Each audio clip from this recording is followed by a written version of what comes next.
നാം കേൾക്കുന്ന ദൈവവചനത്തിലേക്ക് പ്രതീക്ഷയോടെ പ്രാർത്ഥനയോടെ നമുക്ക് വരാം.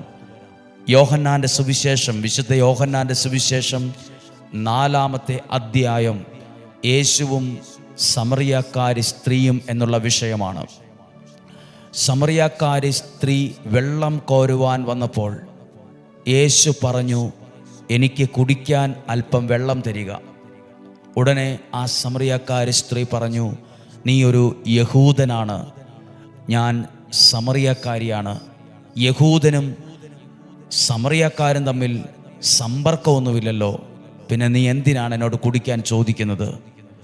ആ ഒരു സംഭാഷണത്തിൻ്റെ അവസാന ഭാഗത്തെത്തുമ്പോൾ യേശു പറഞ്ഞു, ഞാൻ തരുന്ന ജലം നീ കുടിച്ചാൽ പിന്നീട് നിനക്കൊരിക്കലും ദാഹിക്കുകയില്ല. അപ്പോൾ ഇത് കേട്ടപ്പോൾ ആ സമറിയാക്കാരി സ്ത്രീ പറഞ്ഞു,